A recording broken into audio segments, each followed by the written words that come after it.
Hello, मैं अनिल कुमार। आज अपन करेंगे तीसरा टॉपिक। टॉपिक का नाम है रासायनिक अधिशोषण क्या है। रासायनिक अधिशोषण में गैस के अणु अधिशोषक की सतह पर रासायनिक बल के द्वारा बंधे होते हैं। मैं दोबारा फिर रिपीट कर रहा हूँ। रासायनिक अधिशोषण में गैस के अणु अधिशोषक की सतह पर रासायनिक बल के द्वारा बंधे रहते हैं। दूसरा इसमें क्या है,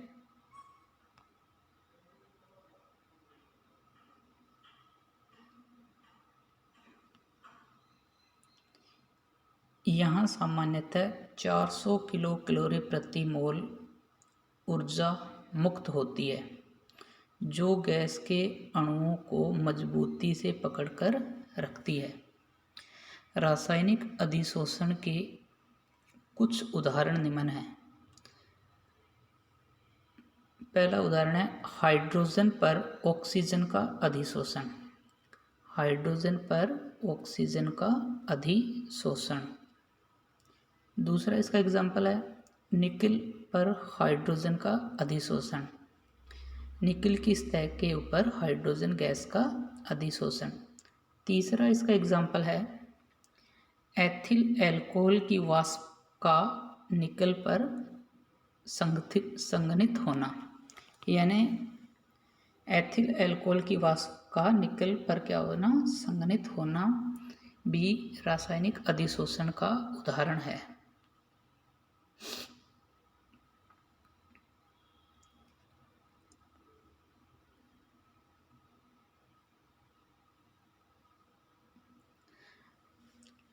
अब अपने करेंगे रासायनिक शोषण व भौतिक शोषण में अंतर क्या है। मैंने एक साइड में भौतिक अधिशोषण लिखा है, दूसरी साइड में मैंने रासायनिक अधिशोषण लिखा है। इन दोनों में अंतर क्या है।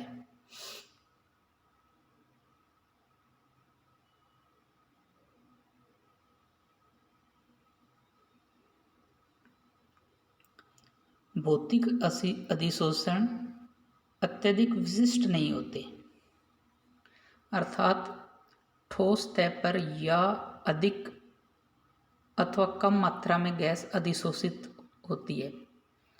भौतिक अधिशोषण अत्यधिक विशिष्ट नहीं है। रासायनिक अधिशोषण एक विशिष्ट प्रकार का होता है, क्योंकि कोई विशिष्ट गैस ही ठोस की सतह पर अधिशोषित होती है।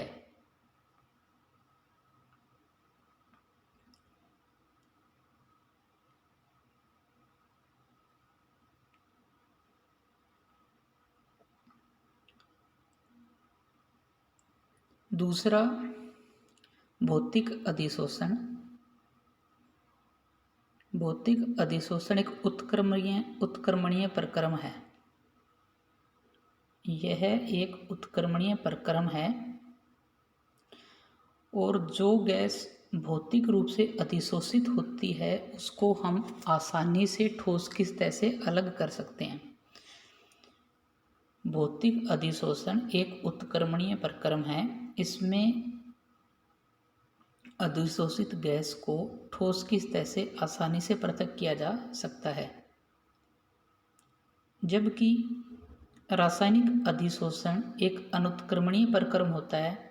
यदि दाब और ताप की समतल अवस्था हो तो अधिशोषित सतह को पृथक किया जा सकता है, या दूसरे शब्दों में हम ऐसे बोल सकते हैं कि अधिशोषित गैस को आसानी से ठोस की सतह से पृथक नहीं किया जा सकता।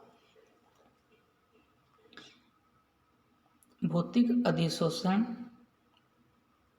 में ऊष्मा की मात्रा कम होती है, या अधिशोषण की ऊष्मा की मात्रा कम होती है, जबकि रासायनिक अधिशोषण में ऊष्मा की मात्रा काफ़ी अधिक होती है।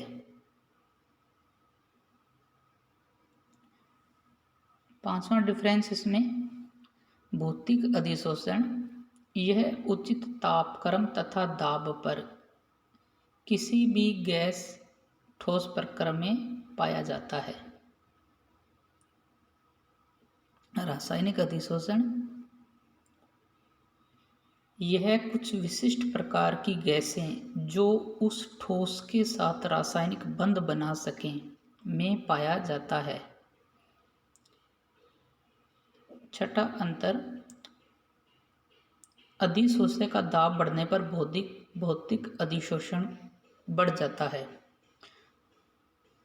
या दूसरे शब्दों में हम ऐसे बोल सकते हैं, गैस का दाब बढ़ने पर भौतिक अधिशोषण बढ़ता है,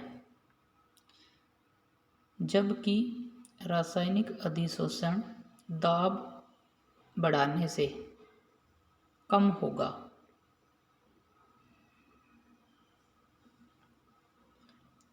सातवां अंतर, भौतिक अधिशोषण सामान्यतः उस ताप पर होता है जिस पर अधिशोषित गैस द्रवित होती है।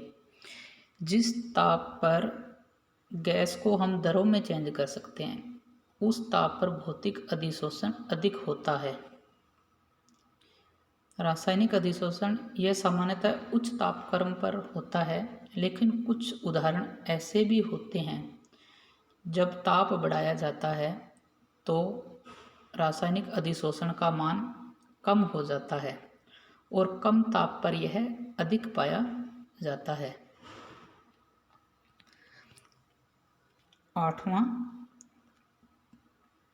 भौतिक अधिशोषण के लिए भौतिक बलों की आवश्यकता होती है। इसके लिए भौतिक बलों की आवश्यकता होती है क्योंकि गैस ठोस की सतह से दुर्बल वान डेर वाल्स बल के द्वारा बंधी रहती है। रासायनिक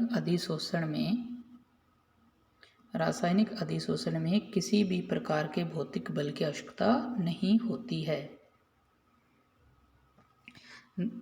भौतिक अधिशोषण में बहुप्रत का निर्माण होता है।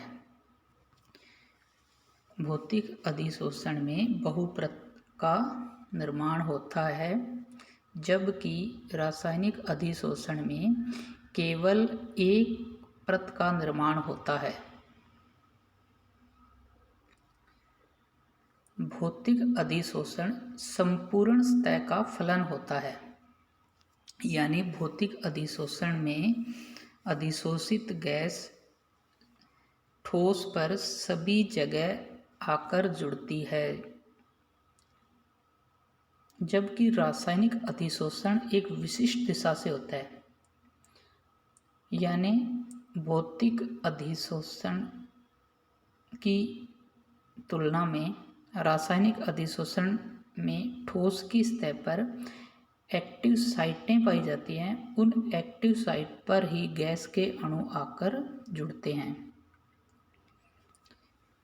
भौतिक अधिशोषण में किसी भी प्रकार की सक्रियण ऊर्जा की आवश्यकता नहीं होती, क्योंकि यह प्रक्रम भौतिक प्रक्रम होता है, जबकि रासायनिक अधिशोषण